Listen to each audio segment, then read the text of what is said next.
morning, everyone. My name is Rodrigo Marcos, and I'm going to talk about Metasploit. The title of the talk is What You Didn't Know About Metasploit. I think it's very funny that the only word that I understood from the previous talk is Metasploit. Yeah, and Microsoft. Yeah, that's the two words, basically. So I think it was very funny. Well, let me tell you why I'm talking about this. A few months ago, I was developing some modules for Metasploit, particularly for exploiting SQL injection vulnerabilities through Metasploit. And I started discovering the framework. I think is quite undervalued. I think people think Metasploit is just for exploiting a remote vulnerability and getting a shell. So I was learning more and more about the framework, and I really, really like it. I thought it was awesome. And I was talking to my fellow pen tester colleagues, and I was talking to them and saying, well, do you know that you can do this with Metasploit? And they were saying, well, I had no clue. And again, and I think that people only understand like maybe 10, 20% of what you can do with Metasploit. So I thought this can be a fairly good opportunity to discover a bit more about the framework. Basically, I approached this talk in three parts. Basically, I'm going to talk a little bit about the framework as such. I discovered that the more you learn about how the architecture and the framework is developed, the more you can get from Metasploit, and the better you understand then how it works. So we are going to talk a little bit about that, and then we are going to talk about how to use Metasploit for exploitation, for post-exploitation, and that kind of stuff, privilege escalation, that kind of thing. And then we will focus a little bit on the development and automation that you can do with Metasploit. So well, let's crack on with the first part of the talk then.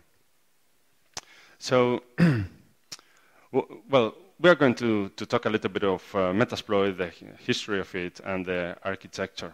Okay. Let me actually ask you a question. Who is familiar with Metasploit? Who uses it like every day? Yeah, fair amount of. It's a very, very well-known tool. Most of pen testers use it every day. But the thing is that people think that Metasploit is this. It's just choosing an exploit, setting a host, setting a payload, exploit, and that's it. And people think that that is like what Metasploit is about, and actually it's not. It's much more than that. Metasploit is a framework used for developing exploits, testing exploit, well, obviously executing exploit code. Is focused on penetration testing professionals, well, and it can be used for shellcode development and for vulnerability research, okay? So there's a lot of things on it.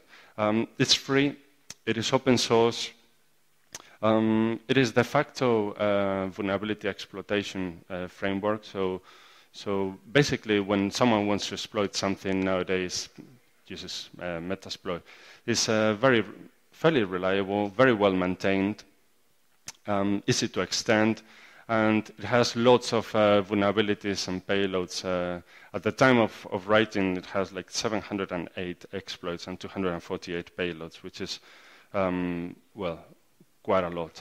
This is a little bit the history of Metasploit. It was developed, first version by H.D. Moore back in 2003. The first version and the second version were written in Perl, and new exploits have been added since. The first version had a quite horrible front-end text base, and only 8 exploits on it, right? But from then on it grew, and in version 2.7 there were already 3 users interfaces and more than 150 exploits. And in version 3 it was it was rewritten completely in Ruby, and it was a fairly dramatic change on the framework. Okay. Well, just for the record, in the 21st of October 2009, Rapid7 acquired Metasploit project, but they said that they are going to it is going to remain free and open source.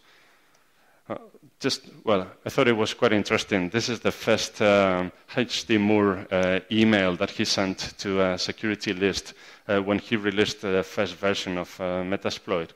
As you can see, there's only 8 exploits, and it was version 1.0, written in Perl at the time. I thought it was quite cool. Well, I'm going to talk a little bit about the architecture. As I said, there's a fair amount of differences between version 3 and the previous versions. I'm going to focus on version 3, which is the current one. It's written in Ruby. And therefore it's multi-platform, so you can run Metasploit pretty much in every single architecture which can run Ruby. Obviously all the major operating systems and also mobile devices, so you can run Metasploit pretty much in almost everything. It's very modular and is fairly well implemented, so it's very easy to extend it. It's very, very easy to write a new module or to extend the functionality of the console or anything like that. Okay? And it has no dependencies, so you don't need any external libraries apart from Ruby.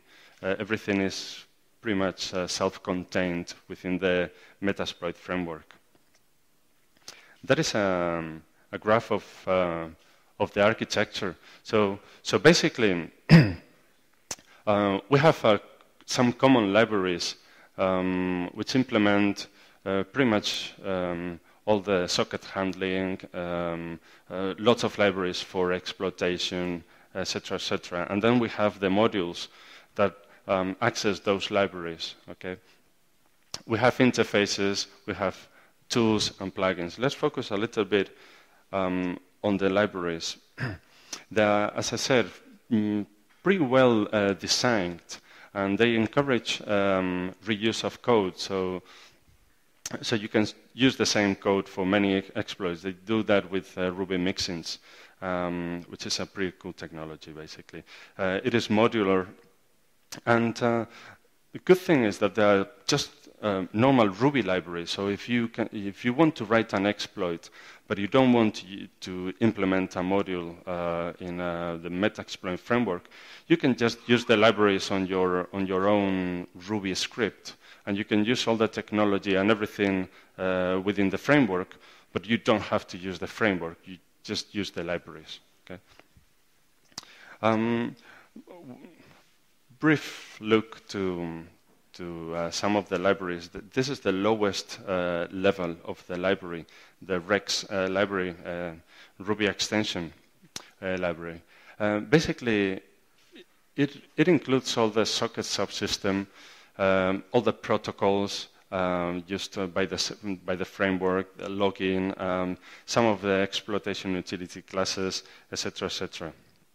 And it has no dependencies, right? Now, the MSF core, if you're familiar with exploit development, that is one of the libraries that you usually include on your exploits. It is, interacts with the exploit modules, the sessions, and the plugins, okay? And within the framework library is the lowest level, okay? And MSF base is a wrapper over the MSF core library. All the interfaces uses MSF base, and usually when you write an exploit, you almost all of the functions are MSF base library. Okay. Now this is all the modules on Metasploit. So this is when you use the MSF console. That is what you see, all the payloads, all the exploits, the encoders, the knobs, and the auxiliary modules. We'll have a better look maybe afterwards. The framework, obviously you need to access somehow, and that is the user interfaces. There's a number of interfaces, some of them text-based and some of them are web-based, GUI-based. We'll have a look later. This is just from the architecture point of view. Now, the framework comes with a number of tools for, well, obviously a number of purposes for exploit development, for making your life easier, for automation, etc., etc. And those usually target the Rex library. And the plugins are, they're not like modules. Basically, those are designed to extend the functionality of the MSF base or the console, for example. Okay. Now, let's. This is the second part of the talk. Let's talk about the actual use of Metasploit. Okay. So we will go through the interfaces, the exploitation, web exploitation, and post exploitation. Now, as I was saying, there's a number of ways of accessing Metasploit. The web interface used to be very common in previous versions, but now, since version 3.3, that interface has been removed and is no longer maintained. Now, the framework now has, well, you can understand the web interface maybe of being like a collaborative infrastructure whereby you have your Metasploit host and then lots of people accessing it through the web. Now, Metasploit developed a really interesting way of doing that. Basically, they developed what they call MSF RPCD, which is basically an RPC daemon that you can set on a host, and you can access to it remotely, basically doing RPC calls.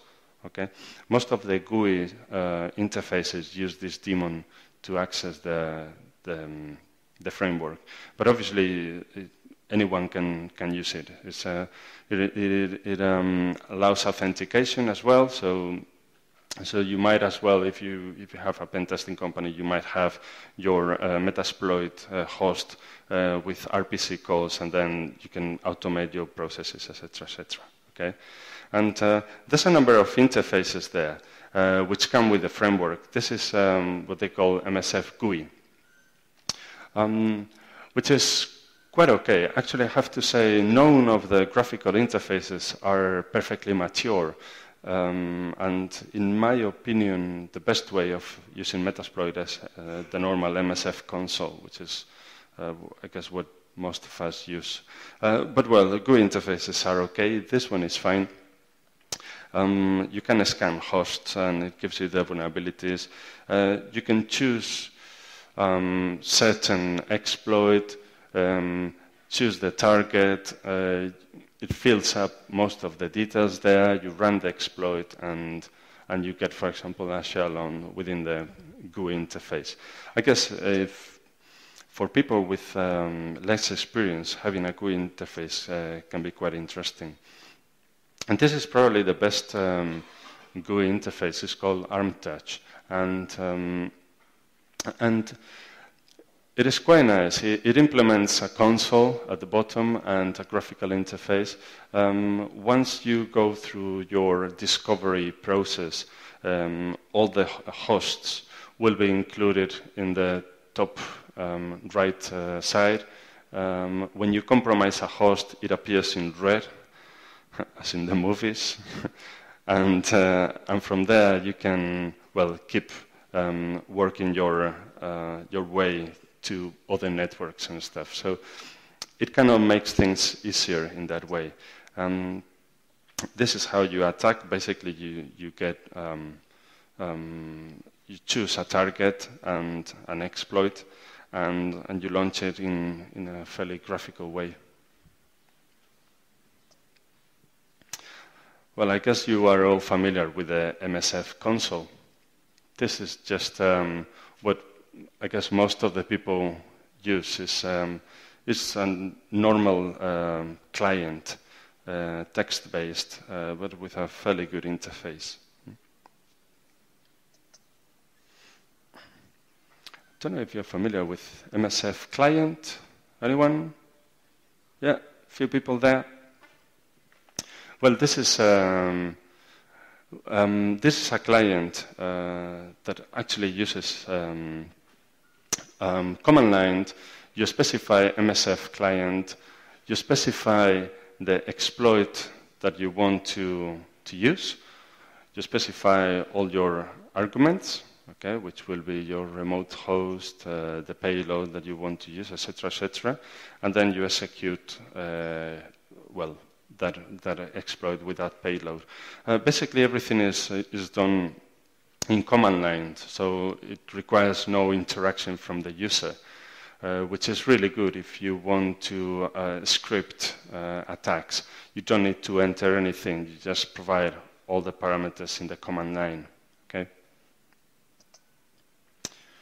So we have an example here. I don't know if you can read it. Basically, we specify the MSF client, the exploit that we want to run, the remote host we want to attack, okay, the payload we want to use, and then the E is execute the payload. So basically what it does, it executes the console with all the arguments that we provided. It starts as the handler for the payload to execute, and basically it executes the exploit and provides us the shell, which is the payload that we specified. Okay, so as you can see, there's no interaction. Just execute that. Okay. Now, obviously, a big part of Metasploit is exploitation and post-exploitation. There's more than 700 exploits at the moment, and those are most of them remote exploits, and some of them local exploits. Okay, I guess all of us are very familiar with remote exploitation. Okay, but well, we are going to cover here some of the cases. We are going to talk a little bit as well about the payloads, which is again one of the things that I think make Metasploit fairly powerful. And we are going to talk a little bit about the client-side exploitation, which is something that probably is not that common, well, not that that many people use it, okay? Well, remote exploitation is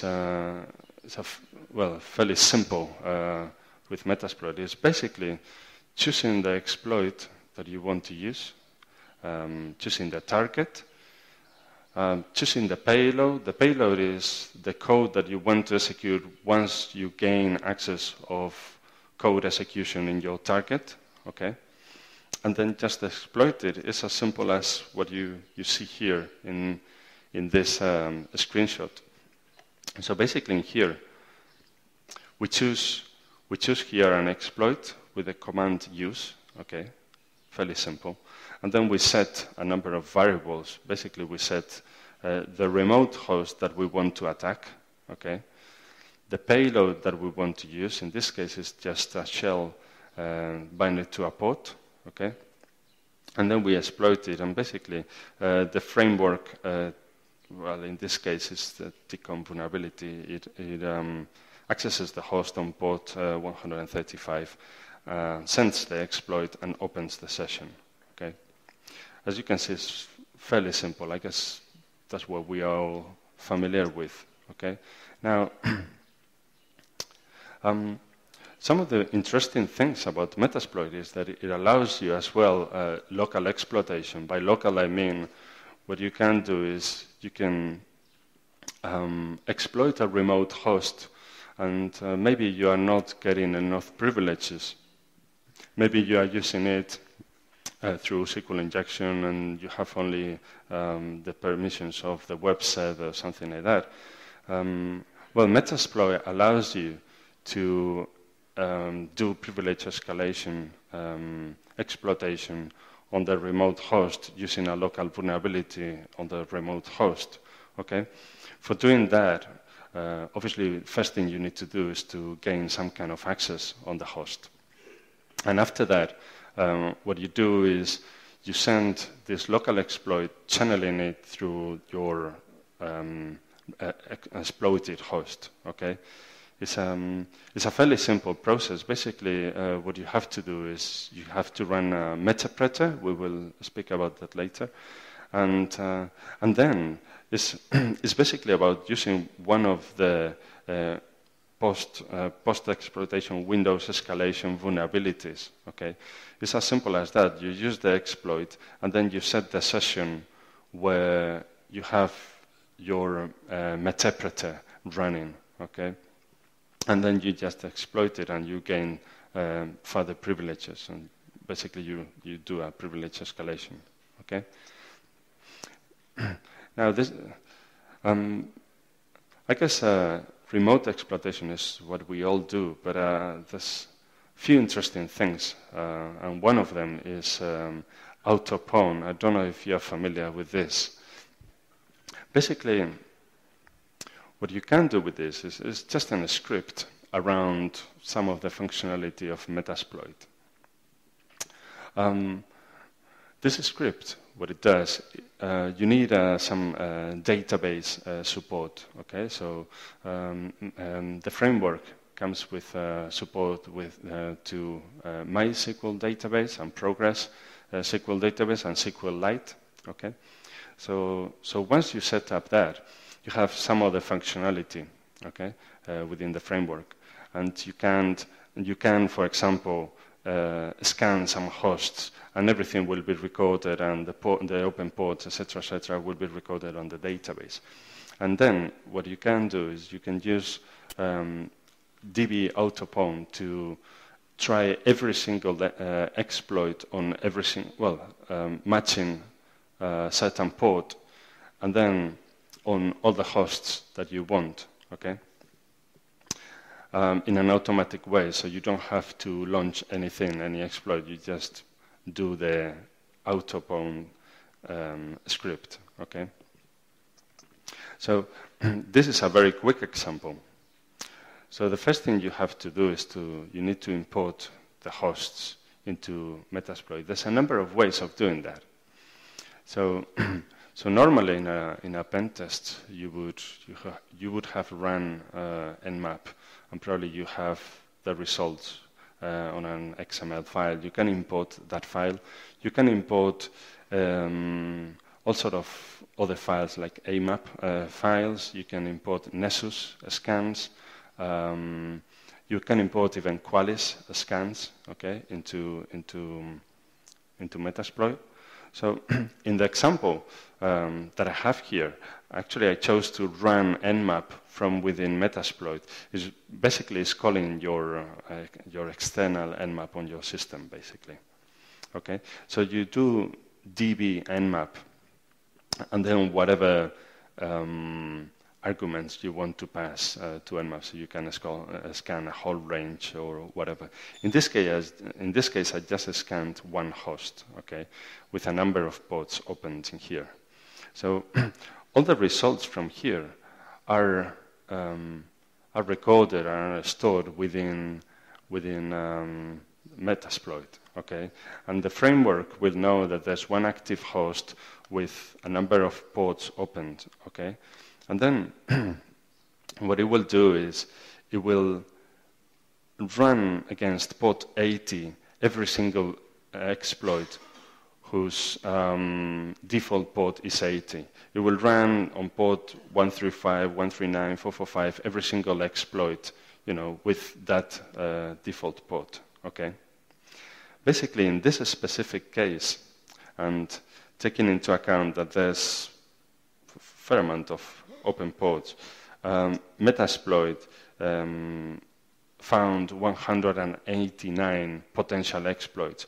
Obviously, lots of them wouldn't work, okay, because that specific host wouldn't be vulnerable to that exploit. So, for example, on port 80, it will try lots of exploits for technologies which were not installed on the host.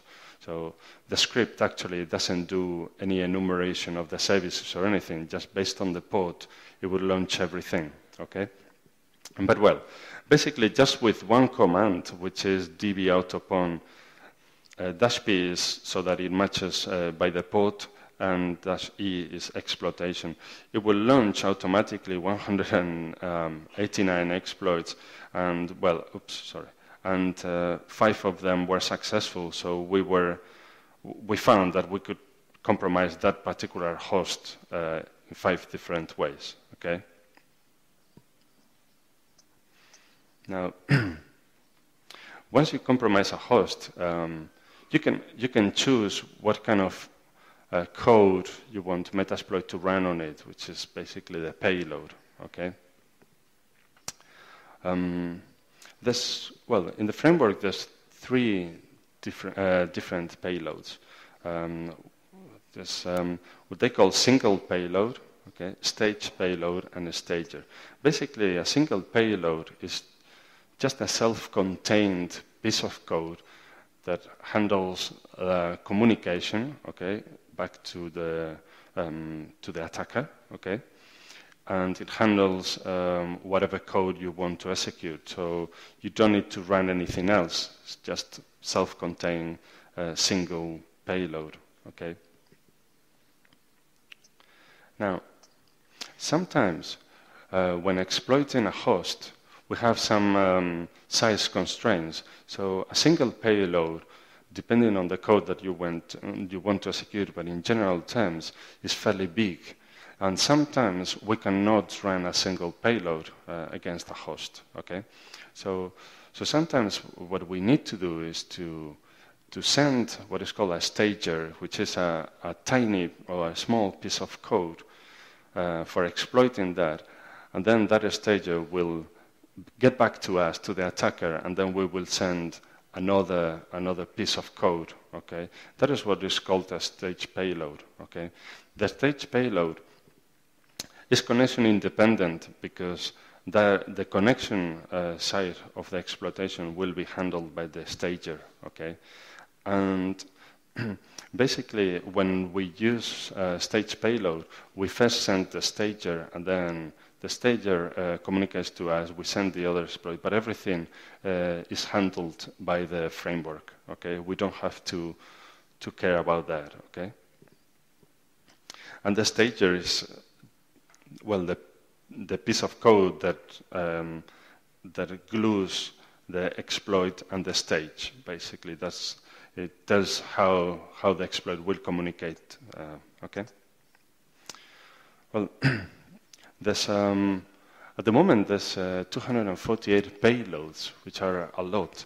Obviously, the payload is a piece of code and is dependent on the operating system and the architecture. And there's a fair amount of, and as well the technology, there's a fair amount of range of payloads to choose from. It covers, well, most of the operating systems. And it even runs on iPhone, so there's payloads for getting a shell on an iPhone. But there's obviously for Windows, Unix, Linux, Mac OS, etc., etc., and for different architectures as well. Okay, so it runs on 32 bits, on 64 ARM architecture, etc., etc. Now, it's becoming more common to have payloads running on different technologies and architectures like Java, JSP, PHP, or ASP, and actually, the Metasploit has been ported to PHP and ASP. Okay, and there's another thing. Maybe a couple of years ago, there were a number of modules implemented on Metasploit which were exploiting wireless drivers. Now, when you exploit that, the exploitation techniques are slightly different because you are running on kernel mode instead of user land. Okay, and for doing that, the Metasploit guys developed a wrapper for kernel mode payload, which is interesting approach, because you can run then all the user land payloads that exist on Metasploit, but on kernel vulnerabilities, kernel land vulnerabilities. Okay. Those are, well, the basic handles that you can set up on a payload. So when you exploit a vulnerability, you can choose whether you want to have to access your payload through the network in a different way, right? So, for example, typical ways bind your payload to a local port on the host. Okay. Obviously, this has some disadvantages. If you have a firewall between you and your target, probably that firewall will be filtering most of the connections, so this payload would not work. Usually, what you can do is you can do a reverse TCP payload connect back to you, okay, which in general is network filtering is less restrictive, okay. And there's some other interesting payloads that people don't usually use. So, for example, what they call reverse HTTP or passive X.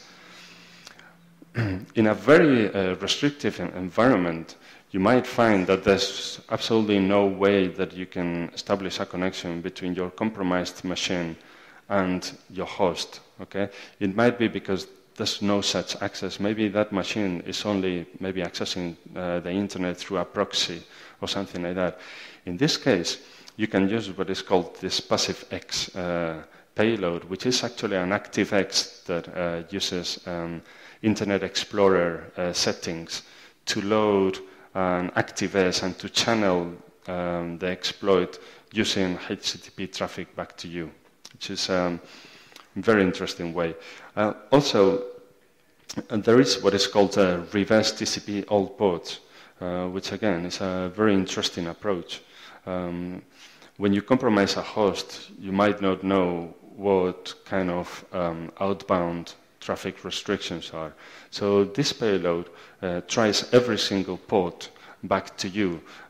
Basically, the first part of the exploitation, the stager, receives a number of the port, and then it tries to connect back on that port.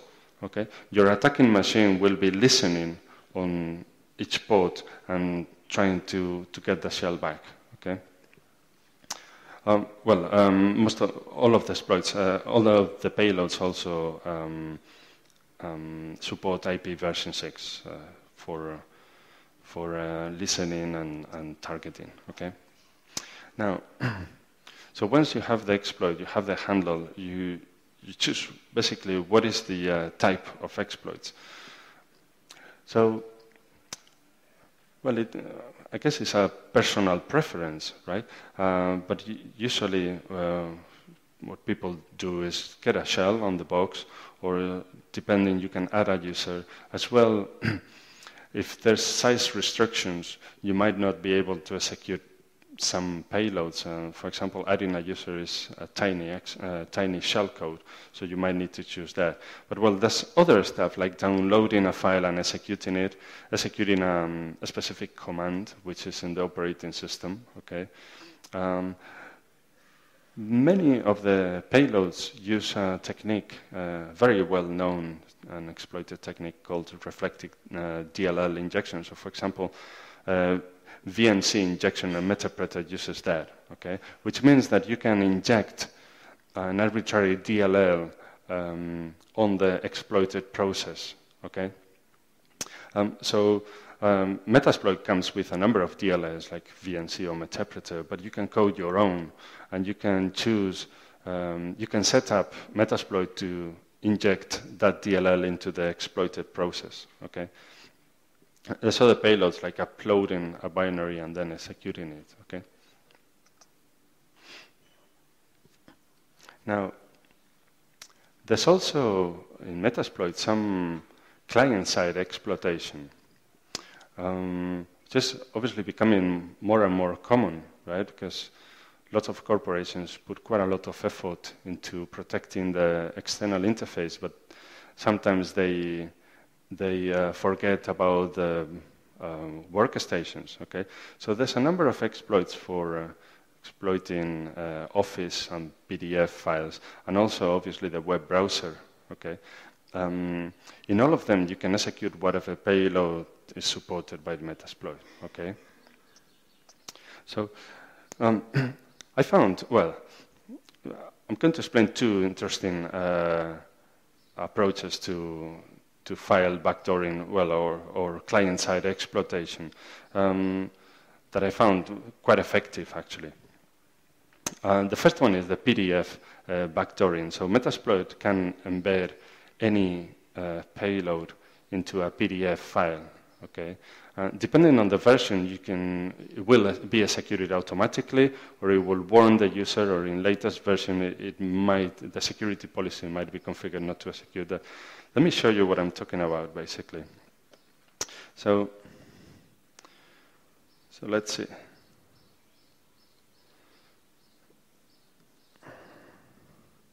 Well, so we have in here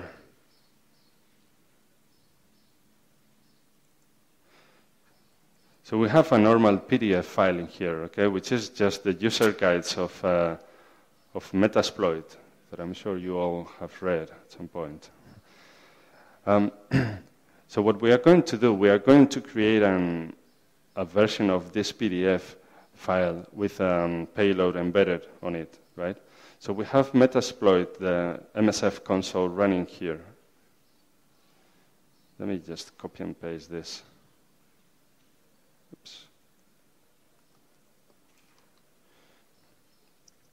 There is an exploit which is Adobe PDF embedded exe, right? It would be good to have a mouse mat. So we choose a Metasploit reverse TCP shellcode, okay?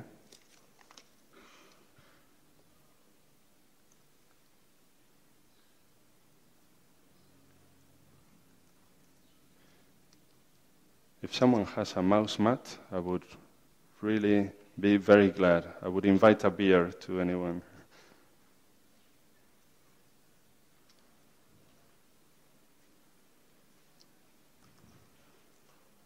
Oh, thank you.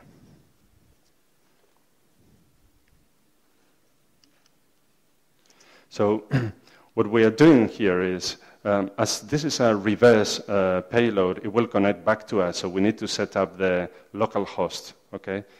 And so this is our IP address where we will be listening to that payload. And then we set up basically the file that we want to inject the payload to, and then we just exploit it, okay? So basically, it will generate a file called evil.pdf, okay? And now, what we are going to do, well, through social engineering, we would send that file to whatever target we want, okay, which could be by email or downloading from a website or something like that, okay? And we will be basically setting up a handler to listen to that connection, right? So now imagine that we are on our victim host, okay? Oops.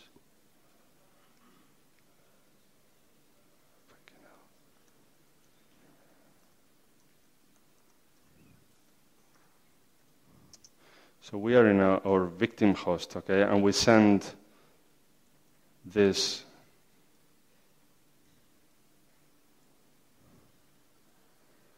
by email, okay? So basically, it would open the file. And we will say, well, this is an encrypted file, just click open, okay? And as we can see, the payload is executed, and we get a session on the user's host. So basically, so we get a Metasploit running through the PDF file, okay? Now, there's another version of that attack. Basically, it would be backdooring a file on a .exe, okay? So Metasploit can embed any payload in a file. And what you do is you specify the .exe file that you want to backdoor. So for example, in this case, it's calc.exe, okay?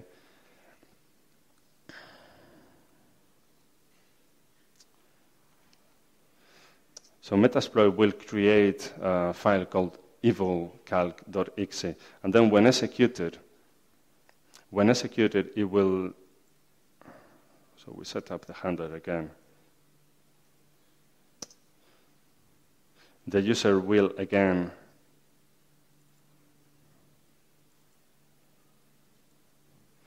be executing the file as such, and as well the Metapreter session back to us, okay? So this is a way of backdooring files and PDFs, okay, for client exploitation. Now, there's some other stuff that you can do from the client side with Metasploit, okay? Some of it is using exploits targeting the web server, okay? Let me show you what I'm talking about. Let's do, well, browser autopwn would be the equivalence of the previous autopwn that tried all the vulnerabilities, but this one is only trying vulnerabilities within the web browser environment, okay? So let's exit this, okay? So for browser autopwn, what you do is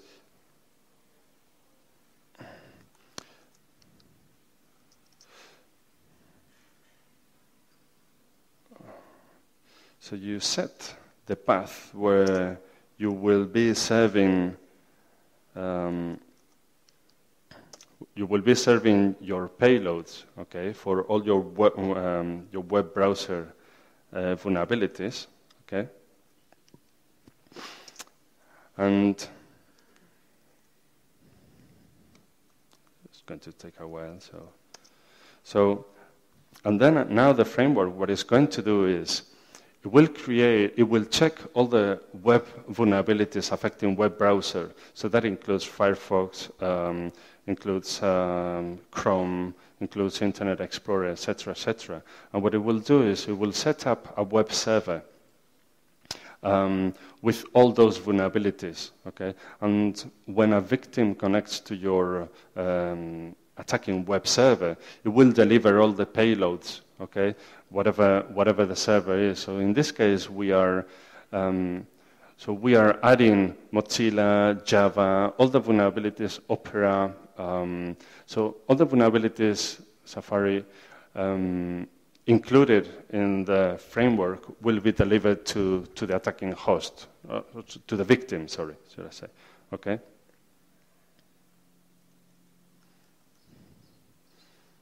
And so in this case, 19 exploit modules are served on our host, okay? If you want, feel free to connect to it.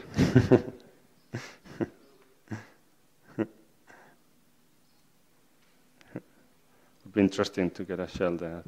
So, and now what we have to do is if we send an email or we redirect somehow our victim to our malicious web server, right? So in this case, we receive the connection. We check that actually this is vulnerable to the create object code execution exploit for HTML, okay? And, well, the browser crashes, but it actually created a session 3, so we can interact with it. And as we can see, so we got a shell again on the box, okay, using this client-side exploit, okay? Let's crack on with the presentation. Oops.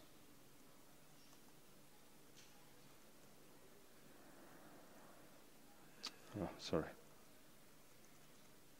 Okay. So now, web exploitation.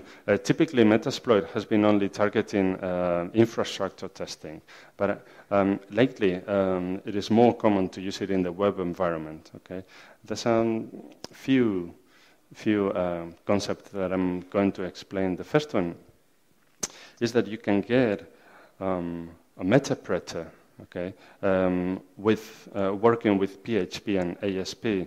So when you discover a vulnerability whereby you can upload arbitrary content maybe to your website, usually what we used to do is just have a normal web shell with certain functionality, but now we can have a working metapreter, which is actually, it doesn't include all the functionality of the normal, the binary, but it includes quite a lot. And well, this is the way we create those files from the Metasploit payload binary. We have the PHP metapreter reverse.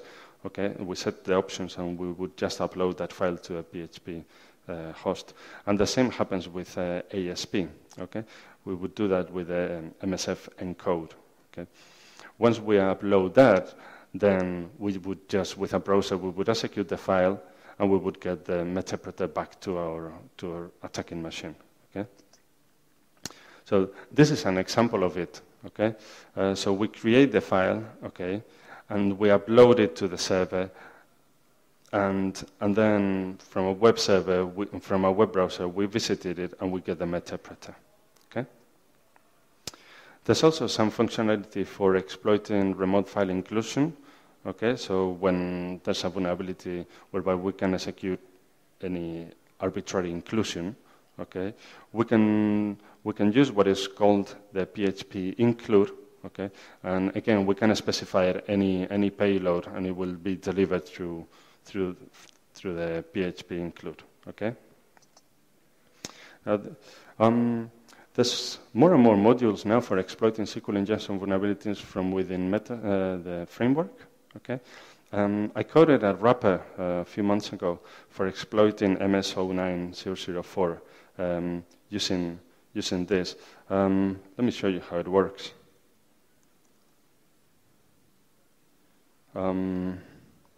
So imagine we have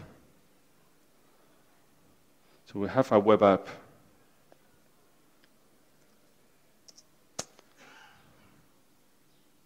Oops. So we have a web app, and we identify a SQL Server vulnerability, right? So for example, if we type that, we identify that there's an issue here, okay? And in this case, we identify that with a semicolon, we could do any arbitrary SQL code in here, okay? Which cannot be very useful maybe here from this attacking perspective, but it could be very interesting if we want to exploit the MS09004. For whoever of you who are not familiar with the vulnerability, that exploits SQL Server vulnerability in a function which is called replace write to var bin. Okay. I wrote this wrapper for using it with SQL injection, so you don't need to have any authentication. It doesn't require any authentication. Okay. Let me show how it works.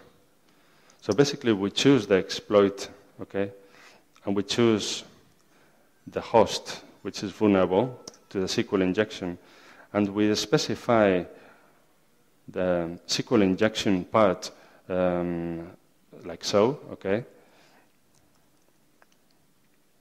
So Metasploit knows that it needs to execute the code within these brackets, okay? We set up the handler, and we set up our local host to listen to the metapreter coming, and basically, if everything goes okay, everything will be done through SQL injection. So this is not like infrastructure testing, it's SQL injection, okay? It's sending the payload.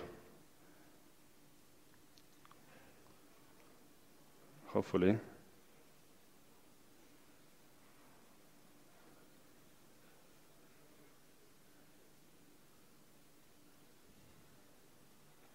Well, this can be one of those famous demo effects that everything goes terribly wrong, right? It's looking like it, actually.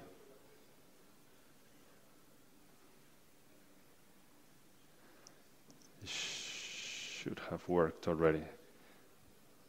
Well, I said that I coded this wrapper. Actually, that was a joke. I haven't... Well, it could be, well, it could be anything, really. I would say let's crack on with the presentation. Oops. Right, well, assuming that that worked. Now, this is one of the most interesting parts of Metasploit, okay?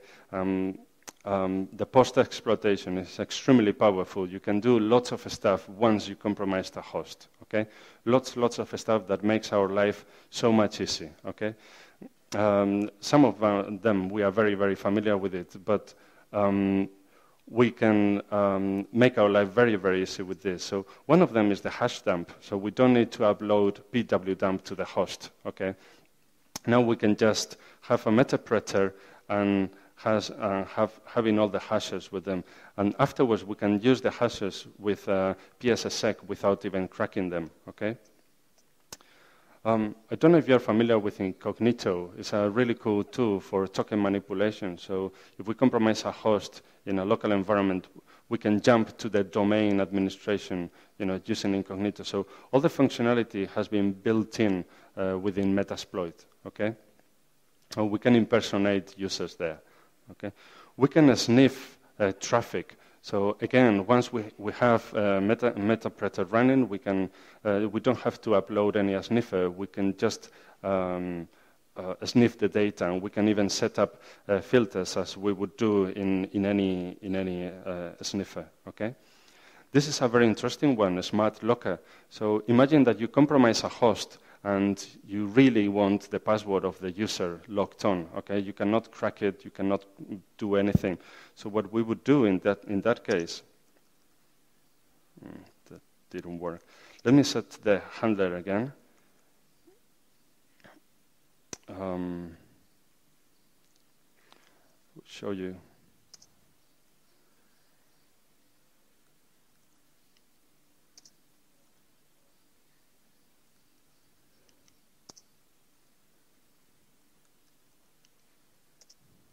So let's assume we have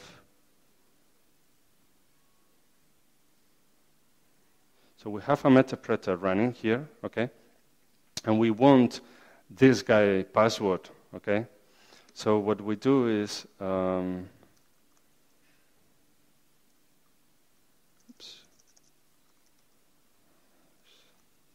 so we do smart locker. Let's do. And what this process will do, it will migrate the metapreter to the WinLogon system, okay, to the WinLogon process. And what it will do is it will lock the screen after a number of seconds that we are specifying, in this case, 10 seconds, okay? So the user, after 10 seconds of inactivity, will have the screen locked, okay? Let's wait a little bit. And so when the screen is locked, it will run a keylogger, it will get the password, and it will show it to us. Hopefully. It's another demo. Okay. We will get back to that. Okay. So, well, this is an example of that running. Okay. Basically, it runs the keystroke sniffer, and then when the user unlocks and sets the password, it will show the password to us. So it's a very, very interesting way of getting the password of the user. Okay. We will do that. Privilege escalation, very powerful. We can get system level using a number of techniques. We're running out of time, I think. And a very, very interesting thing is the pivoting system, that once we have one host compromised, we can very, very easily keep compromising other hosts. There's a number of ways of doing this. Port forwarding is a very interesting one. So if we compromise victim 1 in this case, and we want to access victim 2, but we cannot do it because the firewall is filtering that, we can use something like port forward, add, and then our local port on our machine, and then the remote port, which would be the remote port that we want to access, and the victim 2 IP address. And in that case, it would create a tunnel, okay, and we would be able to access the victim 2, okay? Very powerful. But we can do that only for one port. In this case, what we can do, more interestingly, is to add a new route to our network routing table, okay? Like you can see here, okay? We add a route, and then every exploit will be routed depending on the rules, okay? One thing we can do is to route all the traffic to our target network, for example, on session 1 of a Metasploit, okay? And that would allow us to keep exploiting things. But that would only work within the Metasploit framework, so not the other traffic. It will not be routed through Metasploit, which could be very interesting, and that's why we could set up what is called a SOX proxy, okay? So in this case, what we can do is we can channel all the traffic through a SOX proxy on a Metasploit version, and then using proxy chains to run Nmap or whatever we want. So this would be an explanation. The attacker could run any command through this channel using a SOX proxy, okay? Oh my God, okay. So, and last part of this talk is the development and automation that is going to be quickly. So we can automate a number of things here. If we execute MSF console with the -r and then a script name, we can very easily code a script for Ruby. So in this case, I have this very simple example that basically it scripts all the things that we do just in a file, and then we can even include some Ruby code in there, okay? So this is an example of that running. So we execute MSF console and then the automation file, and it does all the exploitation, and it executes the Ruby code, which could be very, very interesting for testing and automating stuff, okay? We can create also scripts for Metasploit very, very easily. So in this case, we can do, for example, print a status hello world into hello world Ruby here, and then very easily we can just run it from the Metasploit, and it will execute on the remote host. Okay. There's a number of tools for helping exploit development. So this is one for getting opcodes from binary files in this case. Okay. And again, some tools for exploit development.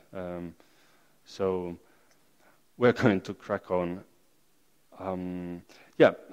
Shell generation, and then it is very easy and it's very well documented creating scripts using the libraries of MSF base, etc., etc. Is what I was talking about. You can just use the libraries yourself, okay? Without having to use the Metasploit framework. You can just use the libraries, okay? This is how exploit module looks like. It's very, very easy to do. Everything is Ruby, and you can use all the libraries within the exploitation framework, okay? Just a few conclusions. I would say Metasploit, we only use like 10-20% of what Metasploit can use. It's very easy to extend, it's easy to learn. Very, very powerful post-exploitation features, okay? And well, that's all. Thank you very, very much to the AthCon crew. It's been fantastic being here again. Thank you to the audience, and I would welcome a question. No questions? Oh, thank you.